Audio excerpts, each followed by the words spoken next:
इस वक्त की बड़ी खबर, भारतीय सेना को मिली बड़ी कामयाबी। मिसाइल के एडवांस वर्जन का किया सफल परीक्षण।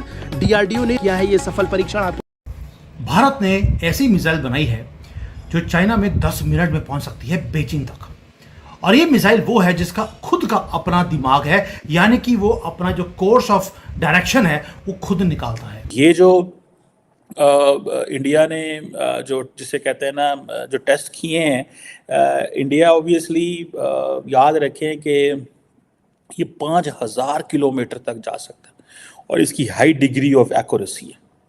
ठीक है जी, तो इसमें ये ज़हन में रखें, अगर एक मिसाइल 5000 किलोमीटर तक जा सकता है तो वो आप देख ले वो कहाँ कहाँ पहुँच सकता है। और इंडियंस को पता है कि हमने कहाँ जाना है। इंडिया किस तरह मिसाइल पे मिसाइल लॉन्च कर रहा है, कभी जंगी बहरी बेड़े जो है वो बना रहा है, तो कभी डिफरेंट आईटी साइंस और टेक्नोलॉजी की फील्ड्स में डेवलपमेंट कर रहा है। और पाकिस्तान कहाँ पर एग्जिस्ट करता है? हम पाकिस्तानी इंडिया से दुश्मनी निभाने में, इंडिया से खार खाने में रह गए और इंडिया कहाँ से कहाँ पहुँच गया। इसको इस टेस्ट करने से क्या फ़र्क पड़ेगा? वो तो यही कहेगा कि जी मेरा तो अपना ख्याल ये है कि ये टेस्ट जो है उन्होंने शायद इसलिए भी किया है कि जो उनका कोल्ड स्टार्ट डॉक्ट्रिन है या प्रिवेंटिव या प्रीएम्प्टिव जो भी उनके डॉक्ट्रिन्स चल रहे हैं, उनको वो थोड़ा सा गैप चाहिए पाकिस्तान के खिलाफ, खास तौर पे अगर कंपैरिजन की बात करने लगे हैं। नहीं, बिल्कुल ना कीजिएगा, बिल्कुल नहीं बनता। अच्छा, कंपैरिजन नहीं बनता। हाँ, यहाँ पे सीखना बनता है। ठीक है। हर दूसरे दिन हम सुनते हैं, दुनिया में खबर चलती है कि इंडिया जो है उसमें टेस्ट हो रहा है। ठीक है। और पाकिस्तान में प्रोटेस्ट हो रहा है। और दूसरी बात, हम क्यों सीखेंगे? हमें तो आदत है ब्लेम गेम की। ठीक है, हमारी ये सूरत हाल है। बड़े अफसोस के साथ, हमने अगर कोई इन्वेंशन करनी है, कोई टेस्ट करना है, तो किसी और के कंधों पे सवार होके करना है। पाकिस्तान तो एक टारगेट है ही है, लेकिन असल इंडिया का अब जो टारगेट है चाइना है। लेकिन याद रखें, बहुत दफ़ा जब ममालिक ऐसे टेस्ट करते हैं, they are not just done for a target. अब ये जो मिसाइल है जिसको डीआरडीओ और भारत डायनामिक्स ने, ये बेसिकली जॉइंट प्रोडक्शन है उनकी, और ये इंडिया की टेक्नोलॉजिकल जो एडवांसमेंट है और जो मिसाइल डेवलपमेंट है उसके अंदर ये बड़ी तगड़ी चीज़ है। ठीक है जी, इसकी रेंज एशिया है, इसकी रेंज यूरोप है, इसकी रेंज अफ्रीका है। ये इंडिया की स्ट्रेटेजिक कैपेबिलिटी के लिए, और ये इंडिया ने तकरीबन इसके 7 डिफरेंट ट्रायल्स किए हुए हैं। कोई भी चीज़ हमने छोड़ी नहीं है। ये नहीं कि एक कर लिया बाकी 4 चीज़ें हम किसी और कंट्री से ले रहे हैं। नो, पूरा पैकेज जो चाहिए आपको फाइट करने के लिए सारा बन रहा है। आपको मालूम है कि जेट्स जो हैं B-2 बॉम्बर की तरह हम यहाँ पर बनाने की कोशिश कर रहे हैं, और हमने टाइप भी कर लिया रशिया के साथ और फ्रांस के साथ। सैफरन से इंजन की बात चल रही है, यानी कि हर चीज़ के ऊपर नज़र है।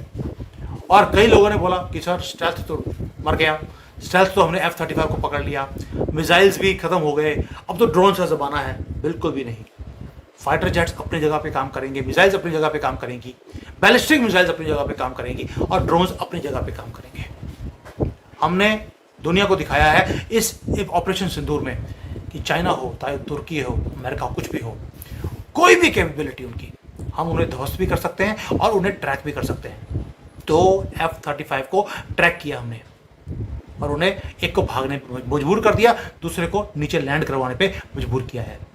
सो आप कोई भी पूछे आपको या बोले कि सर बैलिस्टिक मिसाइल्स डेड हैं, हमें इसके ऊपर पैसा नहीं लगाना चाहिए, या तो वो ISI का एजेंट है या उसे पता ही नहीं है कि हमारी गवर्नमेंट किस लेवल पर काम कर रही है। सो इंडिया के ऊपर सैंक्शंस नहीं हैं जैसे पाकिस्तान के ऊपर सैंक्शंस नहीं हैं, बट दुनिया को इंडिया की ज़रूरत थी, उन्होंने इंडिया को गले लगा लिया। याद होगा आपको, हमने इस पर बड़ी दफ़ा बात की हुई है कि India Indo US nuclear civil deal जो सिविल एग्रीमेंट था वो क्या था?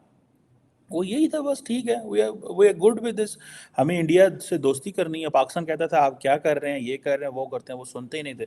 सो बहरहाल हम उस बड़े क्लब में बैठते थे। India is joining basically the elite club, और वो जो एलीट क्लब है, एलीट लीग ऑफ नेशंस जो है, which is USA, Russia, China, France and Great Britain, ये 5 ममालिक है। सो ये चीज़ है। So Pakistan will never go into it this intercontinental ballistic missile. The reason behind is because we have defined our defence की जो हमने अपनी कैपेबिलिटी है उसको डिज़ाइन किया हुआ कि हमारा थ्रेट सिर्फ इंडिया है, that's it. Other than India we do not consider any country a threat. back in 60s or 70s when Islamists जो थे in Pakistan, they were very much in इसमें थे जो होती है इस रेस में थे कि पाकिस्तान के अंदर जो है वो हमें इजराइल, हम उनके डॉक्टर्स की किताबें पढ़ते हैं, बल्कि यहाँ पर हमारे एमबीबीएस करने वाले जो डॉक्टर्स हैं वो हैं जो इंडिया के डॉक्टर्स की किताबें पढ़ के यहाँ पर अपने आप को डॉक्टर कहलवाते हैं। 80% पाकिस्तान में जो बुक्स हैं वो इंडियन ऑथर्स की ही पढ़ी जाती हैं। बिल्कुल ऐसे ही है, बिल्कुल ऐसे ही है। उसके अलावा पाकिस्तान के हालात एक तो बहुत बुरे चल रहे हैं इस वक्त। यहाँ पर पॉलिटिकली तौर पे भी देखा जाए तो इश्यूज इस वक्त इतने हैं कि शायद मेरे ख्याल में किसी को रोटी मिल जाए तो वो अपने आप को कहता है कि मैं खुश नसीब इंसान हूँ। तो अल्लाह खैर ही करे, यही कहा जा सकता है कि पाकिस्तान में भी कभी बेहतरी आएगी, ख्वाब की तरह ही चल रहा है अभी। एक ब्रह्मोस मिसाइल कोई 8 से 6 महीने पहले पाकिस्तान में भी आकर गिरा था, याद होगा आपको। तब हमने बड़ा शोर मचाया था, बल्कि हमें हमारी एजेंसीज को तो बड़े टाइम बाद पता चला कि कोई मिसाइल आके पाकिस्तान में गिर गया है। मैं इस पे यही कहूँगा कि हमारी एजेंसीज को मामलात अपने जो असल देखने वाले हैं वो अगर देख लें तो शायद उनको पता चल जाए कि कोई मिसाइल बन रहा है या क्या चल रहा है। वो अपने असल जहाँ पर उनका फोकस होना चाहिए वहाँ पर ही जब फोकस नहीं करे तो जाहिर सी बात है उनको हमेशा लेट ही पता चलेगा कि हो क्या रहा है। मीडिया में भी मेरे ख्याल में ये खबर बड़ी लेट आई थी और बड़ी देर बाद पता चला था, और बाद में उसके सिर्फ वो जो टूटा पूजा रह गया था उसी को देखने के लिए लोग चले गए थे कि हाँ भाई यहाँ पर ये पड़ा हुआ है, यहाँ पर ये कभी गिरा है। और बाद में पाकिस्तान की आर्मी ने भी कह दिया था कि हाँ जी दरख्तों को शहीद किया इन्होंने सिर्फ, और कोई कुछ नहीं हुआ। और आपको पता है उसमें जो था कोई भी ऐसा न्यूक्लियर वेपन मौजूद नहीं था, सिर्फ वो एक मिसाइल था। हाँ, ये तो वैसे वाकई अजीब सी बात है कि सिर्फ एक मिसाइल था। ये तो एक तरह का मतलब उन्होंने मतलब मजाक किया, शुगल किया है दिखाने के लिए कि हम एक मिसाइल वैसे ही उड़ा के भी फेंक सकते हैं आपकी तरफ। तो वाकई ख्याल करना चाहिए हमारी आर्मी को भी और हमारे और इदारों को भी जो इस चीज़ का काम करते हैं, ये जो उनकी जिम्मेदारी है। हम कहते हैं ना कि हम एटमी पावर हैं, हम इंडिया का ये कर देंगे, हम इंडिया का वो कर देंगे, तो इंडिया मिसाइल पे मिसाइल बनाकर ये बता रहा है कि कोई हमारा कुछ नहीं कर सकता।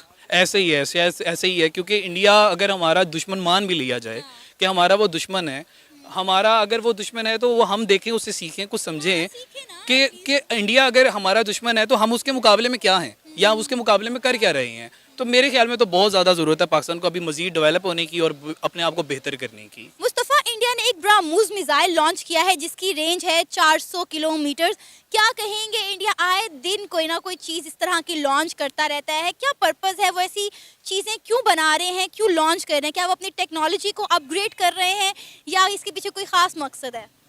Thank you very much for asking question and giving me time. तो सबसे पहली बात तो बहुत सारे लोग पाकिस्तान और इंडिया की जो राइवलरी है उसको जानते हैं।